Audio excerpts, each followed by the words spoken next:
There's a few different degrees of what we can do with the bottom bracket. What I want to show you is in different steps of how we can actually take it apart, fit it, and also how we can service it in different stages. So I'll show you the different ways. First of all, you've got to remove your cranks. So if you just loosen off your 5mm Allen keys, bolt either side there, just one on either side. Inside there's a little security tab there. Just make sure you flip that out. Then take out the centre bolt. Take that out there. Then all simply do, pull off there. Just make sure you don't lose the O-ring from the back of there. Just gently tap. Won't be tight in there, so you no need to whack it hard or anything. Just spin it. That just gets your chain off your granny ring then. And that just slides out nicely. So you've got an O-ring in the back of there as well, so we'll clean that up so that's ready to go back on. Now it's inevitable that you are going to get a lot of dirt build up around here. Common for bottom brackets, do get a lot of hassle, but what we can actually do is if you get something similar to a 90-degree pick, just pull the seal down to one side. You see, you just pop it out, don't go ripping at it, you just be gentle, just gently pop that out. See? Now there are two sides to the seal, as you can see there's a step there, make sure that goes to the outside. If you get it that way around, you'll end up bending the seal inwards, and the bottom bracket will drag, so make sure it goes that way. So we'll clean all that up. Then gently wipe. If you think it's grating a little bit, sometimes what happens, you can get a little bit of grit that just goes in the seal there, but it's actually not in the bearing, it's only where the seal contacts the aluminium part where it sits, so it's nothing really to worry about, and you can buy the seals separate. So if you just have a quick inspection, just a nice wipe inside, check to see if you can see any play in there. No, that feels all good. And it's just basically just making sure everything's clean. Just nice little clean round. Don't press too hard, and don't flick the seals out and think you can pump grease into them or all like that. Just a nice wipe round there. Then if you just get some grease, reapply it around the edge. We're no good at baking cakes. Get that sat in there. Then if you just clean your seal up as well, just make sure that's all nice and clean.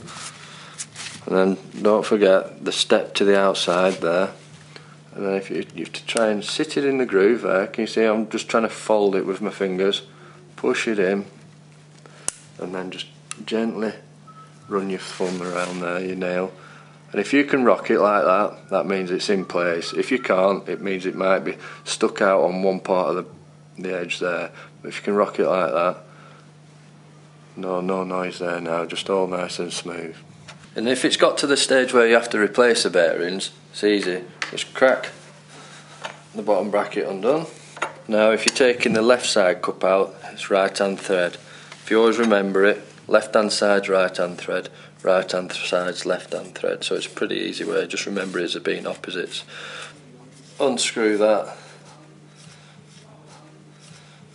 Now it's a similar procedure to flick the seal out as before. You can just pull that down to one side, flick the seal out there. Now if you're finding the bearings feeling a bit ropey, you've had maybe grass wrapped around it and it's opened up the seals, there is a tool available. Here we have the bearing tool. So there's two different recesses there. Now the cup sits that way around into there, leaving room for the bearing to come out. If you put it that way, the bearing will jam on there. So you press that into there, and take a soft hammer. So once we've actually got the bearing out, you've got to clean it all up obviously. So just give it a nice wipe inside. Now the important part is to clean the seal groove out. That's where all the dirt hides, all the grit, and that's probably where most of the noise comes from as well. So give that a good clean out. Then replace the bearing. We want to get some grease. Just helps the bearing slide in better there. Just smear it about. You get your new bearing. Sit it in push it in a little bit if you can with your fingers, just to get a start on the bearing so it doesn't twist when you put it in. Now sit it to that side of the tool, to the edge there. Gently rest that in there. Get this part of your tool, sit that on there. Now can you see it's touching the outer part of your bearing there? What happens is if you just press the centre of the bearing, it'll flat spot the balls. If you flat spot the balls, when you spin your cranks, it'll be notchy. It's as each ball's turning, it's hitting the flat spot. Get that nice and square there. That's it. That's seated all the way in then. So after that, just check it, make sure it rotates nicely. Don't go braying at it. If you get it twisted, push it back out again. Make sure you haven't damaged the cupping anyway. Just make sure there's no marks and then try again. Don't keep braying at it because that's when the damage starts. Then take your grease gun. Obviously you just might be using a brush with grease, squirting it on. Just get a smear on it. Then get your seal, making sure you get the outer step to the outside there. Push that inside and just run your finger around. Again, make sure you can rock it around. That shows that it's seated in properly. Then we need to go and install it back in. Just wipe around your centre tube. Take your other cup out and carry out the same procedure. Just make sure everything's clean. Get rid of all the dirty grease. Reapply a little bit more. Just around the O-ring. Just check your O-ring, make sure there's no marks on that.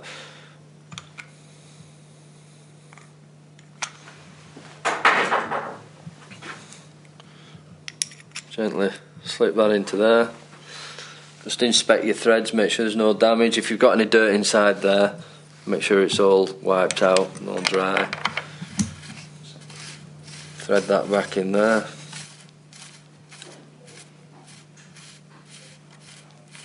There is actually an arrow on the cup that explains how to tighten, which direction, so double check that if you're not sure. Nip that up. There, nice and tight, ready to install your cranks now. Right, so after we've cleaned all the axle off there, just reapply some grease. You don't need loads because, to be fair, most of it's going to get scraped out against the seal anyway. Just helps it slide in a little bit better, and then get that on there. Obviously, need to hook your chain on. If you hold your chain out, then you can just sit that onto your granny ring there. Bit of a gentle tap. Make sure you left your O-ring on the actual axle where we showed you before. Same there, leave that O-ring, make sure that O-ring's in place, clean it up. Get it to 180 degrees away, unless you put it the other way around. It'll be like a horse jockey then when it's going up and down. Just make sure that slides on nicely. Take your star nut there, gentle wipe. Now this is the most important part. This is where a lot of people tend to go wrong. They think they need to nip it up and nip it a bit more just to be secure, but you don't. Right, nip it up, back it off, then just gently nip it. The thing is with bottom brackets, the pressure you put on the side there creates pressure on the bearing. That's where the damage is done. If you're preloading the bearings, you're just creating extra wear. The idea is, in my motto, less is more. Less pressure, get more life out of your bearings. So what you do, nip it up, back it off, nip it up again. You won't, if there wasn't enough tension on there, your cranks would move. But we're talking quarter of a turn, you would never ever notice that movement. If you nip it up quarter of a turn too much, that's quarter of a turn pressure on your bearings. You can tell, if you take the chain off and just spin it on its own, you can notice that difference. But if you nip it up tight, you can't rotate your bearings. So that's extra drag when you're pedalling. So just nip it, back it off, nip it a little bit. Then we take your 5mm Allen key, nip up the bolts. They actually recommend 12 to 15 Newton meters on these bolts. Do it evenly. If you just drive on one without putting pressure on the other, chances are you might strip the threads. So just nip them up. once you've got them tight, make sure you put your security tab back in there. That's it, ready to rumble.